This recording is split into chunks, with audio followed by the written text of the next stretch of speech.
Hello friends, মিঠুর পাকশালায় আপনাদের সবাইকে স্বাগত। আজ আমি অল্প সুজি ও বেসন দিয়ে মাত্র 5 মিনিটে ভীষণই হেলদি একটা রেসিপি আপনাদের সাথে শেয়ার করছি। তো এই জন্য একটা পাত্র নিয়ে নিয়েছি, তাতে হাফ কাপ সুজি নিয়েছি এবং হাফ কাপ বেসন নিয়েছি। সুজি ও বেসনটাকে খুব ভালো করে আগে মিশিয়ে নিলাম।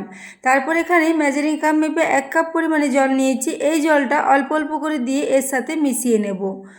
তো সুজি ও বেসন দিয়ে ভীষণই একটা হেলদি রেসিপি রেডি হয়ে যাবে এবং খুবই কম সময়ের মধ্যে। যদি খুব বেশি তাড়াহুড়ো থাকে তখন এই রকম ধরনের রেসিপিগুলো আপনারা সকালের টিফিনে বা বাচ্চাদের টিফিন, স্কুলের টিফিনের জন্য বানিয়ে দিতে পারেন। ভীষণই ভালো হবে এবং টেস্টও খুবই সুন্দর হবে। যেহেতু এর সাথে আমি পেঁয়াজ দেবো, পেঁয়াজ দেওয়ার জন্য এর টেস্টটা ভীষণই ভালো হয়েছিল। তো বন্ধুরা, আজকের রেসিপিটা যদি ভালো লেগে থাকে তাহলে অবশ্যই একটু বন্ধুদের সাথে শেয়ার করে দেবেন এবং রেসিপি ভালো লাগলে একটা লাইক করতে ভুলবেন না। তো দেখুন, এরপর আমি জলটা দিচ্ছি অল্প অল্প করে, এইভাবে পুরো জলটাই দিয়ে দেবো, কিন্তু একেবারে পুরোটা দেবো না, যেহেতু এটা একটা বেশ মিডিয়াম মতো ব্যাটার রেডি করব। পুরোটা একেবারে দিয়ে দিলে কিছুটা পাতলাও হয়ে যেতে পারে, সেই জন্য অল্প অল্প করে দিয়ে মিশিয়ে নেব। তো দেখুন, ক্রমাগত জলটা দিচ্ছি আর এটাকে খুব ভালো করে মিক্স করে নিচ্ছি। তো আজকের এই রেসিপিতে খুব বেশি মশলাও লাগবে না, আবার খুব বেশি তেলেরও প্রয়োজন হবে না, নামমাত্র তেলে এটা রেডি হয়ে যাবে।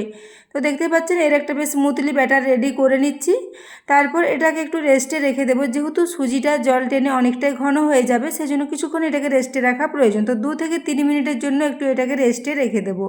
তো ব্যাটারের কনসিস্টেন্সিটা এখন অনেকটাই পাতলা আছে, কিন্তু রেস্টে রাখার পর এটা অনেকটাই ঘন হয়ে যাবে। তো দেখুন, এরপর এটাকে খুব ভালো করে মিক্স করে নিচ্ছি, যাতে এর মধ্যে কোনো মোটা দানা না থেকে যায়। তো এইভাবে এটাকে রেডি করে নিয়ে এখন 2 মিনিটের জন্য আমি এটাকে রেস্টে রেখে দিয়েছিলাম। 2 মিনিট পর ঢাকাটা খুলে নিয়েছি। তো এখন দেখুন, এটা অনেকটাই ঘন হয়ে গেছে ব্যাটারটা।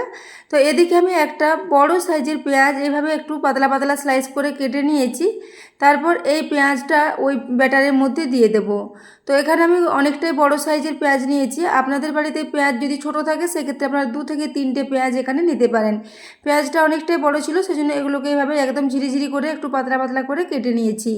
তো পেঁয়াজ দেওয়ার জন্য এর টেস্টটা ভীষণই ভালো লাগবে, সেজন্য পেঁয়াজটা একটু বেশি পরিমাণে দিতে হবে। তো পেঁয়াজটা দেওয়ার পর এখানে 2টো কাঁচা লঙ্কা ছোটো টুকরো করে কেটে রেখেছিলাম, সেটা এখানে দিয়ে দিয়েছি। এই সাথে দিয়ে দিচ্ছি স্বাদ মতো লবণ। লবণটা দেওয়ার পর এখানে দিয়ে দেবো 1/2 টিস্পুন পরিমাণে জিরে গুঁড়ো এবং 1/2 টিস্পুন পরিমাণে ধনে গুঁড়ো। বাড়তে থাকা কয়েকটা মশলা দিয়ে এটা ভীষণই টেস্টি মতো রেডি হয়ে যাবে। তো এরপর এখানে দিয়ে দেবো কালো জিরে। কালো জিরে দিলে এর টেস্টটা অনেকটাই পকোড়ার মতো লাগবে, সেজন্য এখানে প্রায় 1 চা চামচ পরিমাণে কালো জিরে দিয়ে দিচ্ছি। তো এইভাবে কালো জিরেটাকে দিয়ে দিলাম। এরপর সবশেষে এখানে একটু কসুরি মেথি দিয়ে দিচ্ছি, তবে কসুরি মেথি না থাকলে একটু কুচনো ধনে পাতাও দিয়ে দিতে পারেন। এরপর আর কোনো মশলা এখানে লাগবে না, এই মাত্র কয়েকটা মশলা দিয়ে এটাকে খুব ভালো করে মিশিয়ে নেব। তো ব্যাটারটা দেখুন এখন অনেকটাই ঘন আছে। এরপর আবারও অল্প অল্প করে জল দিয়ে কিছুটা এটাকে একটু নরম করে নেব। তো আগে পেঁয়াজটা দিয়ে সমস্ত কিছুর সাথে খুব ভালো করে এটাকে মিশিয়ে নিচ্ছি। আজকের রেসিপিটা খুবই কম উপকরণ লাগবে এবং তেল তো একদমই নামমাত্র তেলে এটা রেডি হয়ে যাবে। তো এইরকম ধরনের হেলদি রেসিপি যদি আপনারা দেখতে চান বন্ধুরা, অবশ্যই আমার চ্যানেলটি সাবস্ক্রাইব করে রাখবেন, কারণ আমি এইরকম ধরনের হেলদি রেসিপি আপনাদের সাথে শেয়ার করে থাকি। তো দেখুন, এরপর আমি এটাকে জল দিয়ে খুব ভালো করে একটু মিক্স করে নিচ্ছি। তো এইভাবে আমি পুরো 1 কাপ জলেই এখানে লেগে গিয়েছিল। তো হাফ কাপ সুজি ও হাফ কাপ বেসনের জন্য এখানে মোট 1 কাপ জলের প্রয়োজন হবে। তো দেখুন, এরপর জলটা দিয়ে আবারও খুব ভালো করে মিক্স করে নিচ্ছি। সকালের তাড়াহুড়োতে এরকম ধরনের ব্রেকফাস্ট রেসিপি আপনারা অবশ্যই বাড়িতে তৈরি করতে পারেন, ভীষণই ভালো হবে এবং বাচ্চা থেকে বড় সবাই এরকম ধরনের রেসিপি ভীষণই পছন্দ করবে। এটাকে আপনারা যে কোনো ধরনের চাটনির সাথে সার্ভ করতে পারেন, টমেটোর চাটনি, বাদামের চাটনি বা নারকেলের চাটনি, সব কিছুর সাথেই এটাকে ভালো লাগে খেতে। তো দেখুন, এখন এটা খুব সুন্দর রেডি হয়ে গেছে। এরকম বেশ মিডিয়াম মতো ব্যাটার একটা রেডি করে নিয়েছি। তো ব্যাটারটা রেডি করে নেওয়ার পর সব শেষে এখানে একটু বেকিং সোডা দিয়ে দেবো, যাতে এটা অনেকটা স্পঞ্জি মতো রেডি হয়। তো সেজন্য প্রায় 1/4 টিস্পুন পরিমাণে একটু বেকিং সোডা দিয়ে দিলাম। বেকিং সোডাটা দেওয়ার পরও খুব ভালো করে আবারও মিশিয়ে নেব। তো বেকিং সোডাটা দিয়ে আর এটাকে খুব বেশিক্ষণ রাখা যাবে না, খুব চটজলদি এটাকে মিশিয়ে নিয়েছি। তো ব্যাটারের কনসিস্টেন্সিটা দেখেই বুঝতে পারছেন, এরকম একটা বেশ পুরো ঘনত্বের ব্যাটার রেডি করতে হবে। এদিকে গ্যাসে আমি একটা তাওয়া বসিয়ে রেখেছি। তাওয়া গরম হয়ে এলে এখানে দিয়ে দেবো তেল। তো রেসিপিটা আমি তেলে তৈরি করব, সরষের তেলে রেডি করেছি, কারণ এইরকম ধরনের রেসিপিগুলো সরষের তেলে বেশি টেস্টি হয়। তবে আপনারা আপনাদের পছন্দ মতো যে কোনো তেলে এটাকে রেডি করতে পারেন। তো এরপর দেখুন এখান থেকে বেশ কিছুটা পরিমাণে ব্যাটার নিয়ে এগুলোকে একটু বড় বড় প্যানকেকের মতো করে ছড়িয়ে নেব। তো বন্ধুরা, আজ আমি একটা ভীষণই হেলদি প্যানকেকের রেসিপি আপনাদের সাথে শেয়ার করেছি। আমরা তো অনেকভাবে প্যানকেক রেডি করে থাকি, কিন্তু এভাবে পেঁয়াজ দিয়ে তৈরি করলে এর টেস্টটা কিন্তু অসাধারণ হবে। তো দেখুন এরপর এটাকে দিয়ে দিলাম, ব্যাটারটা প্রায় 3 চামচ করে দিয়ে এভাবে একটু খুব গোল করে এটাকে সেট করে নেব। তারপর ঢাকা দিয়ে 1.5 থেকে 2 মিনিটের জন্য একদম লো ফ্লেমে এটাকে রেখে দেবো। তাহলে এগুলো খুব ভালো মতো রান্না হয়ে যাবে এবং অনেকটাই ফুলেও উঠবে, যেহেতু এর সাথে বেকিং সোডা দেওয়া আছে। তো দেখুন এরপর ঢাকা দিয়ে প্রায় 1.5 মিনিটের জন্য রেখে দিয়েছিলাম। এখন দেখুন উপরটা খুব ভালো মতো শুকিয়ে এসেছে। এরপর উপর থেকে আবারও 1 চা চামচ পরিমাণে তেল ছড়িয়ে দিলাম। তারপর এটাকে উল্টে নিচ্ছি।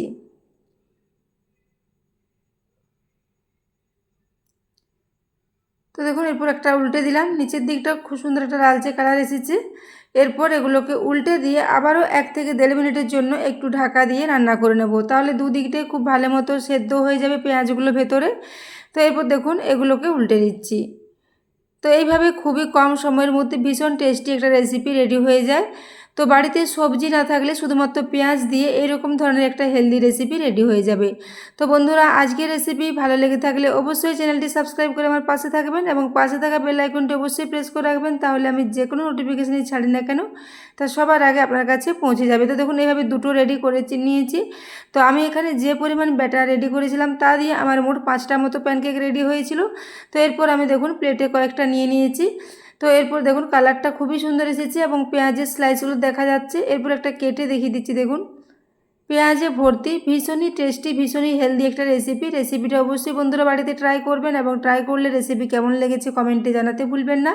এবং আজকের রেসিপিটা এতক্ষণ পর্যন্ত দেখার জন্য আপনাদের অশেষ ধন্যবাদ। আবারও চলে আসবো নিত্য নতুন রেসিপি।